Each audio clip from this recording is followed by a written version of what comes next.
Hey everyone, hope you're doing good today, but hold up because this story is wild. So here's the deal. Alex Ila literally pushed a 35-year-old tournament into chaos, forcing organizers to rip up their courts and rebuild everything from the ground up.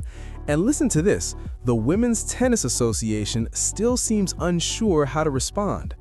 Linz, April 2026. A makeshift fairground venue known as the Design Center Linz. 100 tons of clay dumped and spread in just 5 days inside a building that, girl, was never designed to host professional tennis in the first place. And then, just like that, the gates were rushed. Alice, I think she was the brain of our double, that's for sure, and I was the... Here's the part most of the coverage completely glossed over. Listen to this. The Upper Austria Ladies Linz, celebrating its 35th anniversary in 2026, isn't even playing at a permanent tennis complex. Tournament director Sandra Reichel and her crew actually transformed a fairground venue. Tons of clay poured in and just 5 days to build the entire thing, with only 3 courts available, 2 for matches and 1 strictly for practice. Center court seats close to 3,000 spectators. Court 1? Barely around 300 people. Reichel didn't sugarcoat how tough that process was. In fact, she openly described the whole operation as unorthodox. But hold up, the move that changed everything, the one hardly anyone noticed, was putting Alexandra Iyala on center court starting from her very first match. Not because Iyala's ranking demanded that spotlight. At that moment, she wasn't even positioned among the top tier of the Women's Tennis Association rankings. Reichel made that decision because Iyala had already proven on the other side of the world that she pulls a level of attention the ranking algorithms simply can't measure. And what unfolded in Linz ended up confirming that gamble in ways nobody there fully expected. That it makes it easier. Every single match is so tough. To really understand what Linz was bracing for, you've got to rewind the tape to Melbourne. Listen to this. In January 2026, the Australian Open, Alexandra Iyala, sitting outside the top 30 at the time, gets placed on Court 6 for her opening round clash against Alicia Parks. Court 6 is one of the smaller venues on the grounds. In hindsight, that decision was a mistake, and tournament officials would later acknowledge it publicly. Thousands of fans began lining up hours before the first serve. The infrastructure at Melbourne Park quickly started feeling the strain. The Australian Open's official social media eventually admitted that future matches involving Iyala would require bigger courts for safety reasons. Now hold up, here's the detail that somehow gets buried every time this story is told. Iyala actually lost that match. Parks walked away with it, 6-0, 3-6, 6-2, and yet the 2026 Australian Open still logged a record total attendance of 1,016,969 spectators. Chair umpires even had to intervene as the crowd cheered during rallies and loudly reacted to Parks' mistakes. And then, Novak Djokovic, ranked world number 4 at the time, stepped in on January 24, not with criticism, but with a surprisingly clear take. Djokovic described the passion of Iyala's fanbase as good for a sport trying to expand its global reach. Every tournament out there wants record-breaking ticket numbers. Djokovic's point was simple. Iyala brings a unique spark that can make that happen. Think about that for a second. A player who lost in the first round still helped fuel a record-setting tournament. That gap between ranking position and sheer crowd-pulling power, that's the tension shaping the entire 2026 Women's Tennis Association season. It's unbelievable. Great for the Philippines, such an amazing... But the story didn't stop there, girl. That was only the beginning of a much bigger question. Where exactly is all this support really coming from? The phrase Team Puyat carries a very specific cultural meaning. In Filipino slang, Puyat basically means being sleep-deprived, staying awake deep into the night. And that's literally what a huge part of Ala's fan base does. Supporters back in the Philippines tune in live to watch her matches no matter the time zone. The Upper Austria Ladies Linz runs on Central European time, which means fans at home are watching at hours when, realistically, they should be fast asleep. But hold up, it goes far beyond the Philippines. The Filipino diaspora is a truly global network. In Austria alone, supporters traveled from Vienna and Salzburg just to reach Linz. And these weren't casual spectators dropping by for tennis rarely sees outside of a Grand Slam. And somehow, it's happening for a 20-year-old who, at the time of her Linz debut, was still climbing her way back up the rankings. Analysts have started describing Ala as what some insiders call an outlier. In other words, a player whose commercial momentum is already racing ahead of her competitive resume.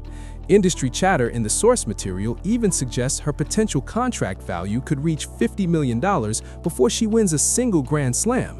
Nike has already outfitted her with custom gear under that same label. And that's when the momentum really started shifting. Ala's opening match at the 2026 Linz Open came against Julia Grabher, a hometown favorite playing on her own clay court. On paper, everything about that environment should have favored Grabher, but listen to this, it didn't. By most accounts, the crowd energy inside that arena was driven heavily by the Filipino diaspora. Ala walked away with a 6-4, 6-3 victory, but the score alone doesn't tell the full story. She faced 10 breakpoints throughout the match and saved 9 of them. That's a 90% breakpoint save rate during a clay court debut against a local favorite under constant pressure. That's not just a win, that's composure. In her post-match interview, Ala spoke directly to her supporters in Tagalog. She thanked the Linz organizers and the fellow Filipinos who packed that converted fairground to watch her compete. That moment, a Filipino athlete speaking her native language in the heart of Austria, was something Ala herself framed as part of what she called her booger mission for the 2026 season. Now, pause on that image for a second and think about what was happening simultaneously on the other side of the Atlantic. Aryna Sabalenka, the world #1 at the Miami Open in March 2026.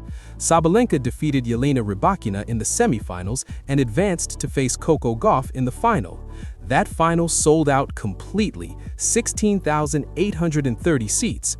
Sabalenka fired 9 aces during the match, including 4 straight in the opening set. The women's final at the 2026 Miami Open was a total sellout. The entire tournament shattered attendance records. And yet, in the days surrounding that event, media headlines were still pushing stories about empty stadiums during Sabalenka's matches. Tournament director James Blake stepped forward and publicly called it out. He described the coverage as misleading and urged people to look at the actual ticket numbers instead of selectively edited clips. The gap between the headline narrative and the real numbers honestly couldn't have been wider. And watch her try to continue to progress because I like her game. Obviously, she wants to get better than where she is now. She's got a lot of good hand-eye coordination and ability to take the ball early and redirect. But the fan stuff is always fun for me because whenever you see players from smaller countries, the fans are so passionate when they get up to the... Sabalenka openly challenged tournament officials in the Dubai Tennis Championships over withdrawal penalties and how players were being treated.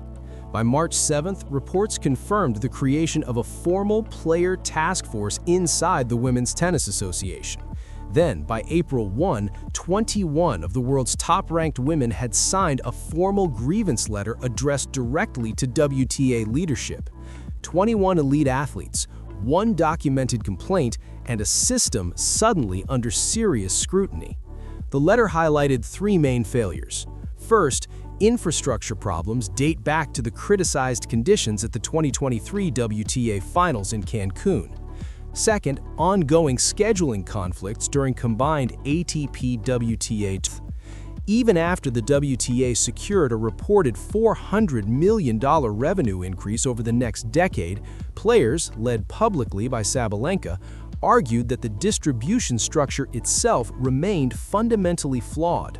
Her coach, Gavin McMillan, helped redirect that frustration into focus on the court rather than letting it explode into controversy. What some digital outlets kept labeling as emotional meltdowns were in reality a player pushing for structural reform. The narrative was framed one way, the data kept telling another story. Players like Jessica Pegula and several others responded by launching the Players Box podcast on April 1. It was a player-owned media platform built specifically to speak directly to fans, instead of relying on filtered coverage. And this is exactly where the story loops back to Linz and to Alexandra Ayla. The combination of Ayla's passionate global fan base and Sabalenka's outspoken advocacy created what analysts describe as the perfect environment for online misinformation. Several YouTube channels and social media accounts began circulating fabricated stories, fake quotes accusing top players of racism, match fixing, or personal hostility toward Ayla. One archived Reddit thread even documented a completely invented quote claiming Ayla accused another player of disrespecting her because of her skin color. The quote never existed. It was manufactured purely to drive engagement. The same tactic was used to push a narrative that Sabalenka couldn't fill stadiums the way Ayla could, despite the Miami final clearly selling out all 16,830 seats and the tournament posting record attendance. Two players, two very different market forces. One built around elite competitive rivalries, Sabalenka versus Coco Gauff, Sabalenka versus Elena Rybakina. The other is powered by cultural identity and global diaspora support, Ayla and Filipino fans stretching from Melbourne to Linz. Both filling arenas, both generating records, and both are being misrepresented by the same digital ecosystem that profits from conflict between fan bases. As of the second quarter of 2026, Sabalenka remains the competitive world #1. At the same time, she's both the sport's biggest draw at the elite level and one of the most outspoken critics of the system governing her career. Meanwhile, Alexandra Ayla backed up the Linz hype with a 6-4, 6-3 victory, saving 9 of 10 breakpoints on a clay court that had literally been built in 5 days because her presence demanded it. By nearly every measurable metric, women's tennis is in the middle of a commercial boom right now. Record attendance in Miami, overflow crowds in Linz. A potential $50 million valuation is tied to a player still climbing the rankings. A sold-out 16,830-seat final, and yet the very athletes driving that boom, 21 of them, signed a formal letter describing a deep structural problem with the organization running their careers. So here's the question the 2026 season still hasn't answered. And honestly, you won't believe how complicated it is. If women's tennis is smashing every commercial record it's ever seen, who exactly is benefiting? And that's the conversation nobody seems ready to finish yet. Thanks for watching. Make sure you subscribe to the channel for more deep dives like this.